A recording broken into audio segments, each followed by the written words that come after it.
자, 다음 5금금으로 넘어가도록 하겠습니다. 다음은요.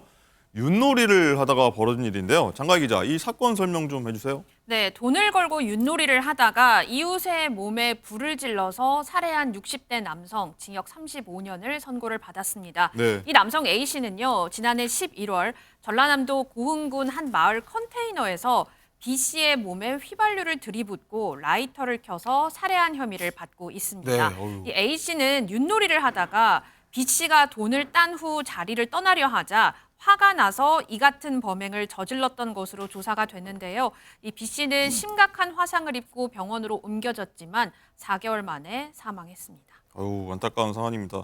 박상희 교수님, 일단 이거 보니까 이 사건이 근데 알면 알수록 굉장히 좀 이상하더라고요. 이 홧김에 우발적으로 한 건 아닌 것 같다는 얘기들이 나오고 있어요. 네, 그렇습니다. 이제 사건의 경위만 보면은 굉장히 우발적인 어떤 사고 같은데 경찰은 이 사건을 일반적인 변사가 아니고 강력 사건으로 조사를 했어요. 강력 사건? 네.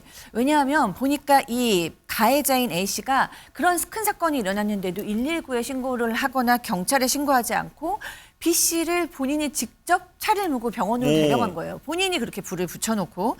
그래서 이거는 뭔가 좀 수상하다라고 하던 차에 무슨 상황이 지금 밝혀졌냐면 이 가해자인 A 씨가 이 피해자인 B 씨의 이름으로 생명보험을 가입시킨 겁니다. 네? 그리고 본인이 그 수령자로 본인의 이름을 넣었어요. 오. 네, 그것도 금액도 상당히 높습니다. 2억 원 가량. 근데 이 B 씨가 사실은 가족이나 친지들하고 연락하는 사람이 없었기 때문에 지금 A 씨가 어떻게든지 이 사람한테 얘기를 해서 생명보험을 가입하게 하고 본인이 수령자로 하고 이러한 사고를 일부러 낸 것이 아닌가라는 의심이 충분히 들 수 있는 상황이에요. 네. 예, 그래서 경찰이 A 씨를 체포한 이후에 구속영장을 맨 처음에 신청을 하기는 했는데 증거 불충분으로 이제 반려가 됐습니다. 하지만 이 사건 상당히 의심적인 사건입니다. 네, 말씀대로 뭔가 굉장히 수상한데 일단은 이 변호사님, 이 보험금 수령을요. 뭐 가족이 아닌 제3자가 받을 수도 있는 거예요? 네, 그렇습니다. 보험을 가입한 사람이 이 수익자를 제3자로 지정한 경우에는 그 제3자가 해당 보험금을 수령할 수 있습니다. 오. 이 사건도 보면은 이 가해자가 피해자에게 생명보험 가입시킨 다음에 그 생명보험금에 대한 수령자를 본인으로 지정을 해서 본인이 이제 수령할 수 있도록 그렇게 조치를 취한 거기 때문에 제3자도 이러한 경우에는 이 보험금을 수령할 수 있습니다. 일단 저희가 뭐 사건 사고 계속 하다 보면은 뭐 강력한 뭐 안 좋은 성범죄 이런 것 또한 5년 안팎 네. 이런 징계가 나오는데 이번에는 재판부 가서 징역 35년 네. 때렸더라고요. 맞습니다. 검찰은 무기징역을 구형했습니다. 이 사건의 재판부가 35년형을 실제로 선고를 하면서 그 선고 이유에 대해서 이 피고인이 피해자의 몸에 휘발유를 끼얹고 불을 지르고 굉장히 잔혹한 방법으로 피해자를 살해했다는 점에 주목했고요. 실제로 피해자는 병원에서 4개월이라는 긴 기간 동안 이 화상으로 인한 고통 속에서 소중한 생명을 잃었다라는 점을 예. 지적했습니다. 그런데 이 범행 후의 정황에 대해서도 피고인은 뭐 피해 가족, 피해자의 뭐 유족들과 합의하려는 시도나 피해 회복을 위한 별다른 노력을 기울이지 않았고 또 피해자에게 오히려 지병이 있다면서 사망 원인을 유족 측에게 전가하려는 그런 태도도 이제 재판부는 꼬집었습니다.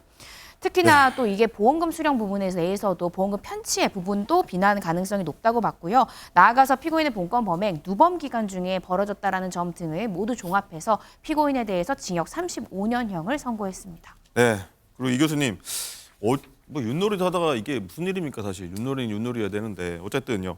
윷놀이도 도박으로 한다는 것도 좀 참 신기했습니다. 네, 결국 뭐 도박이라고 하는 것이 이제 승패를 불확실한 상황에서 금전을 이제 거는 뭐 이런 행위인데, 근데 그것이 이제 그 일시적 오락에 불과한 것이냐, 정말 형법적인 우위를 할 수 있는 도박이냐, 그 기준이 명료한 것은 이제 아니죠. 상당히 그 상대적이라고 하는 이제 얘기입니다.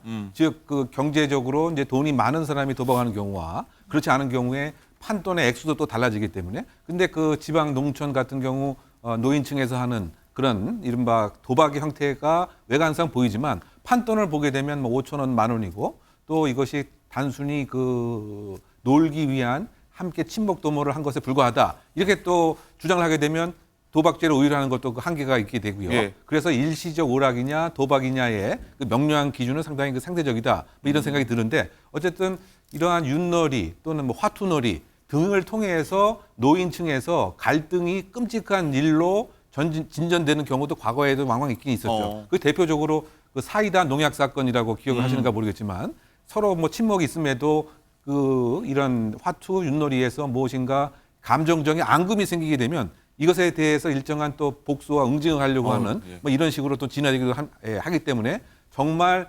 일시적 오락은 오락으로서 이렇게 마무리될 수 있는 서로 간의 상호적 배려가 결국 도박이 되지 않는 그러한 기준이 되지 않는가 생각됩니다. 네. 일단 뭐 말씀처럼 놀이는 놀이에서 끝내야 됩니다.